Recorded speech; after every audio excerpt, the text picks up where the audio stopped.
we go. All right. So that's what happens here. And the vertical line test is very nice. It's really good at determining. It's really easy to use, that is. For instance, I actually drew this from my other class. Let me see. I don't know if I can erase it though, but I'm not on it. Oh, sorry. So, but anyway, I did try to draw these. I did try to draw some vertical lines from my other class. What I'm saying here is any non-vertical line, right, is the graph of a function. We have seen those lines before, namely this.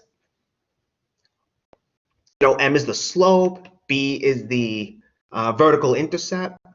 So any non-vertical line, okay, is the graph of a function.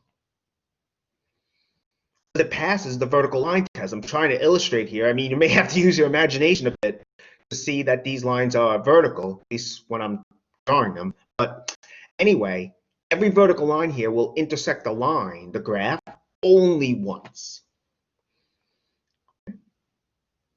As opposed to something like a circle. We can see, yeah, there's a vertical line that doesn't intersect it, but we can easily draw a vertical line that intersects the graph twice, the circle twice. Okay, and because of that, circles are not graphs of functions. So if you're asked, to sketch a graph that's not the graph of a function, sketch a circle, like so. Circles are not graphs of functions. They fail the vertical line test. I mean, there's many different options you can draw besides a circle, many different graphs, excuse me. But a circle, that fails the vertical line test. That's not the graph of a function. Okay? Again, you could have vertical lines that don't intersect the graph. That's okay. What has to happen, though, is you have to have at least one vertical line, one or more, that is, that intersects the graph more than once.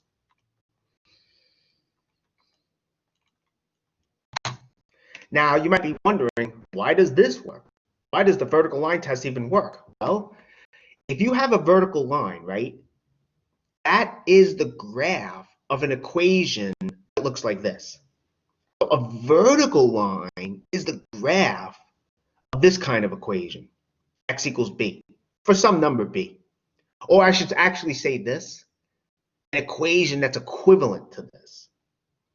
So you can write it in this form. So again, it's the graph of an equation that can be written this way. So every point on this vertical line, they all have the same x coordinate. In this case, their x coordinate is b, where b is just, some number. But they all have the same x coordinate. So if you have a graph, maybe a circle or something like this, which is actually a parabola turned on its side, and let's say that vertical line intersects the graph twice. Those two points of intersection are going to have the same x coordinate. So they're going to look like this, B, C, B, A, for some numbers, B, C, and A. They're going to have the same x coordinate. I mean, what's going to happen is they're going to have the same x coordinate, but their y coordinates are not going to be the same. And that can't happen when you have a function. Just like in a relation, all ordered pairs have to have different x coordinates.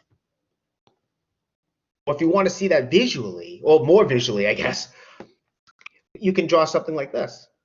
This is your input, and what we're saying here is that the input has more than one output. You can't have that in a function, right?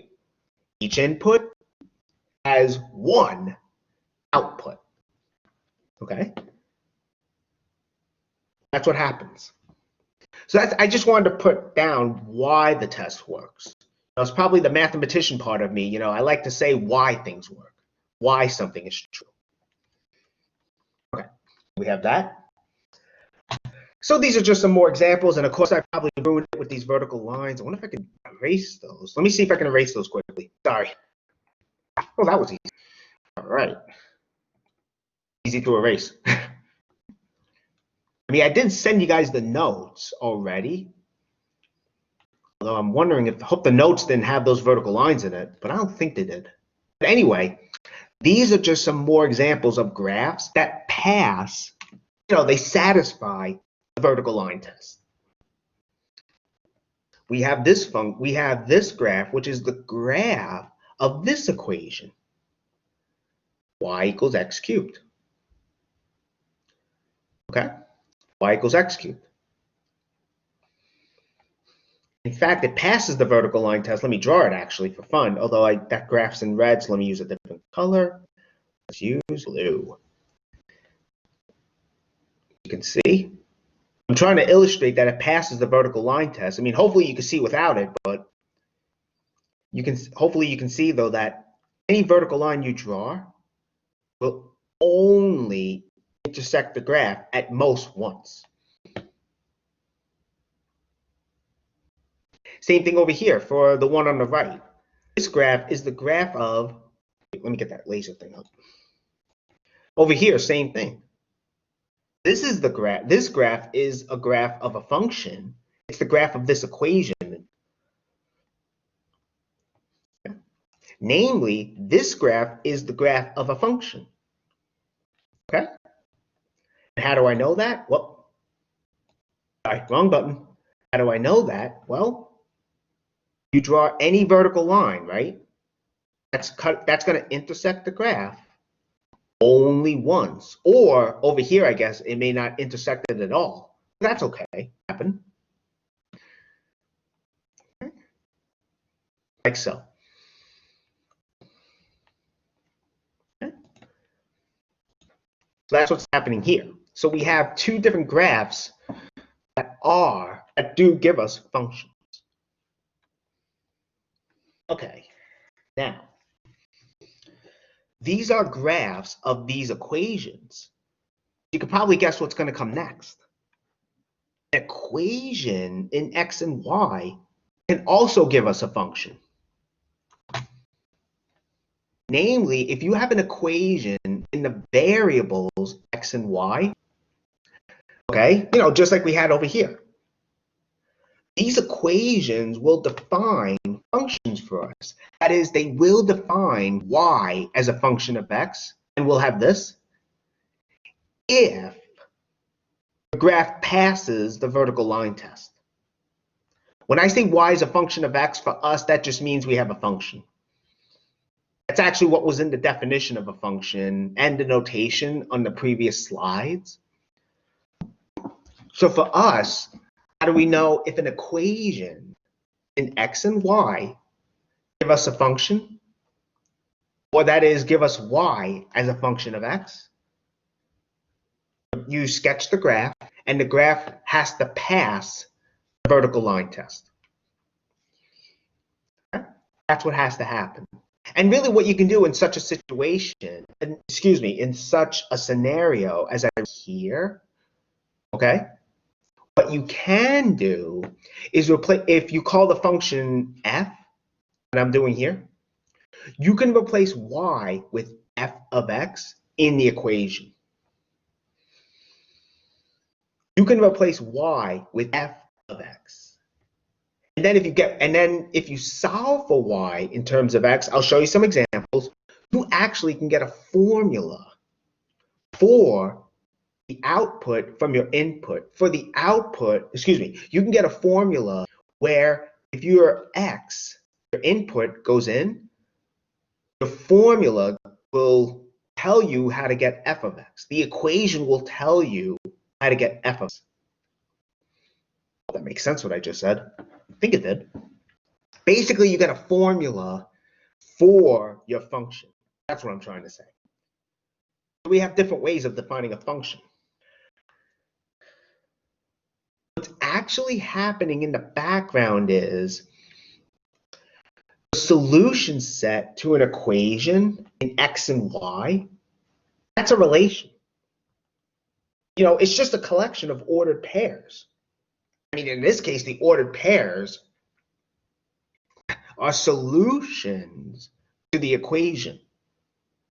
And you're really seeing, well, does that solution set as a relation, does that give us a function? And that's really what we're testing here. So they all are connected. Okay, so that's it. So that's how we can get a function from an equation in x and y. All right. Let me see if I can get rid of that. Although actually, no, let me delete that. Okay. There's also something else later on I wanted to delete. Let me see, 1 second. Hold on. All right, here we go. This is what I was deleting. See ya. All right. Boom, boom, boom. Boom. There we go. Okay. Let me save this. So here, basically, we have some examples of that. Okay. We have some examples, basically, of getting a function from an equation in x and y. All right, let me stop the recording. I'll restart it.